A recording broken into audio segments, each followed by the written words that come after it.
Bonjour, donc nous nous retrouvons aujourd'hui mercredi 6 mai pour la correction de l'activité qui introduit un petit peu notre nouveau chapitre sur les fonctions de référence. Alors c'est un exercice activité.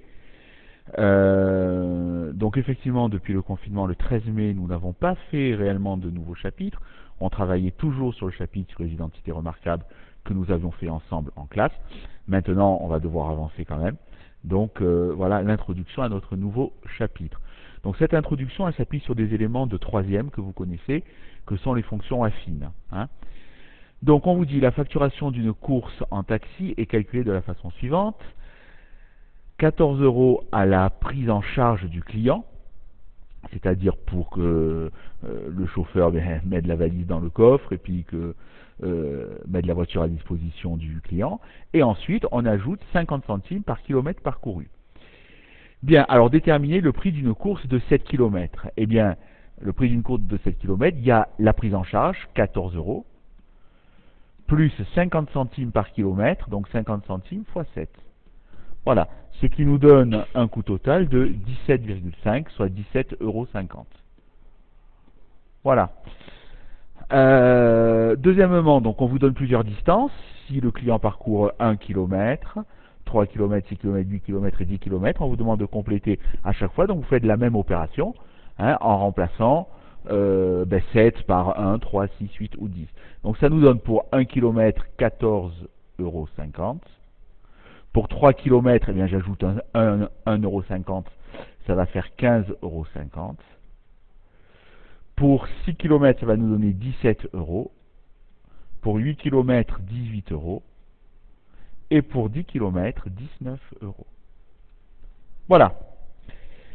Alors, troisièmement, le tarif à payer est-il proportionnel à la distance parcourue? Bien, si le tarif était proportionnel à la distance, on aurait un coefficient de proportionnalité.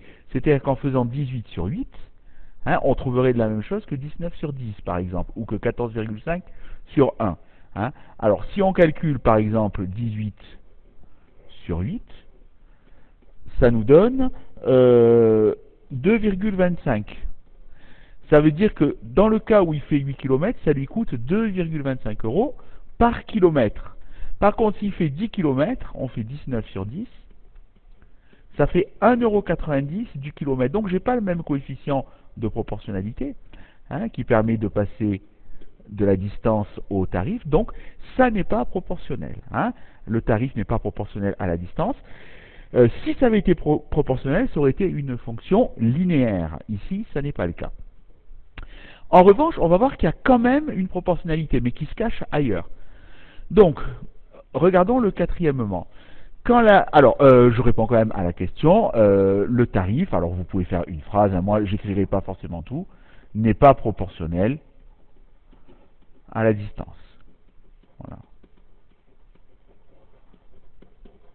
Voilà. Bien, alors maintenant, nous allons voir. Quatrièmement, quand la distance parcourue augmente de 1 km, le tarif à payer augmente de combien? Regardons.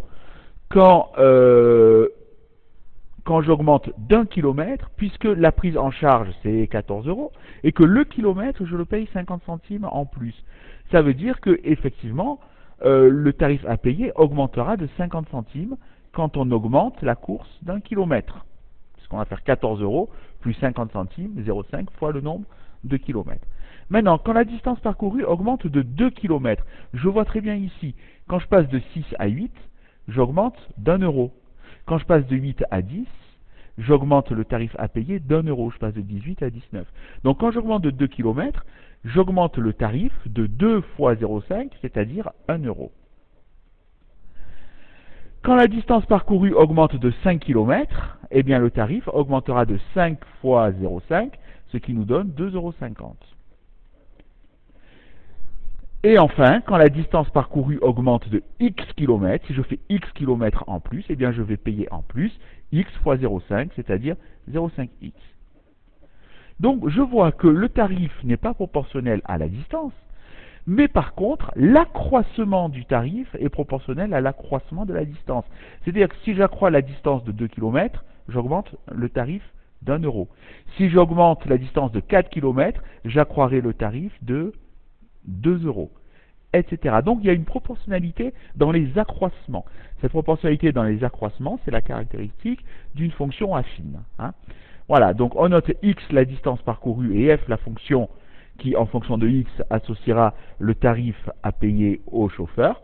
Donc pour exprimer le tarif f de x en fonction de x, on va avoir f de x égale, donc ça c'est le tarif à payer, c'est donc 14 € de prise en charge, plus 0,5 fois le nombre de kilomètres, c'est-à-dire x.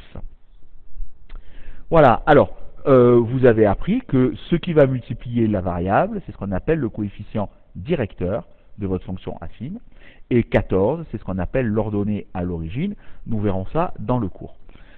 Représentez donc graphiquement la fonction f en prenant 1 cm en abscisse pour 1 km et 1 cm en ordonnée pour 5 km. Alors vous prenez deux distances au hasard, puisque vous avez appris que la représentation graphique d'une fonction affine est une droite.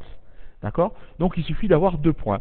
Par exemple, si je parcours 0 km, ben, je mets la prise en charge, c'est 14 €. Donc 14 €, 5, 10, 14, c'est ici. Voilà.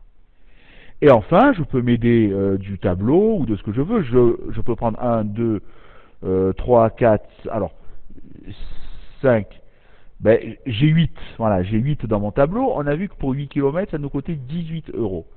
Donc 8 km, 5, 6, 7, 8, c'est ici. Hein. Donc 8 km, ça va nous coûter 17 €. 5, 10, 15, 16, 17, 18. Voilà. Eh bien, je sais que la représentation graphique de cette fonction sera une droite hein, qui va relier ces deux points. Donc, je vais essayer de la tracer. Voilà. Voilà. Eh bien, cette droite que je vais faire en rouge, voilà, c'est la représentation graphique de votre fonction affine. Ce qui fait que maintenant, si vous voulez vérifier par exemple l'image pour 6 km, pour 6 km, vous voyez que vous en avez pour 17 €. 15, 16, 17 € pour 6 km. D'accord? Voilà. Bien, alors on termine cette activité avec la dernière question. Un autre taxi utilise le même type de facturation, c'est-à-dire une somme fixe à la prise en charge, et ensuite un tarif du kilomètre. À cette somme fixe, on ajoute le tarif au kilomètre. Donc sachant qu'une course de 8 km coûte 15 € et qu'une course de 10 km coûte 18 €, déterminez la fonction g de x. Alors on sait que g de x, ça va être une somme fixe, que j'appelle P, plus une somme variable qui dépend du kilomètre, m fois x, où m, ça va être le prix du kilomètre. Eh bien, le plus simple, c'est de trouver d'abord le prix du kilomètre, puisque la somme fixe, c'est toujours la même. Alors je sais que pour 8 km, ça lui coûte 15 €, et s'il fait 2 km de plus, ça lui coûte 3 € de plus, 18 €. Ça veut dire que le prix du kilomètre est facturé à 1,50 €. Ça veut dire que, déjà, je sais que je vais avoir 1,5 fois x, puisque c'est 1,50 € du kilomètre. Ensuite, pour trouver le montant de la prise en charge, c'est-à-dire, ça, c'est la somme fixe. Eh bien, quand il fait 10 km, je sais que le tarif kilométrique, ça va faire 1,5 fois 10, 15 €. Or, en tout, il paye 18 €. Donc 15 € aller à 18 €, ça veut dire que j'ai un tarif de prise en charge qui est de 3 €. Vérifions que ça marche bien pour 8 km. Hein. Si je fais 1,5 fois 8, ça va faire 12. 12 plus 3, ça fait bien, mais 15 €. Donc, je vois que cette formule fonctionne. Et je me suis servi de quoi? Je me suis servi ici de l'accroissement. Hein, je vois que quand je... Alors, l'accroissement, c'est quand je passe de 8 km à 10 km, hein, de 8 km à 10 km, on augmente de 2 km la course. Et le prix, lui, c'est-à-dire l'image, elle augmente de 3 €. Hein. Donc, si pour 2 km, j'augmente de 3 €, pour 1 km, j'augmente d'1,50 €. Voilà le tarif du kilomètre. C'est cette notion qui est très importante, sur laquelle nous reviendrons dans le cours qui va suivre. A tout de suite.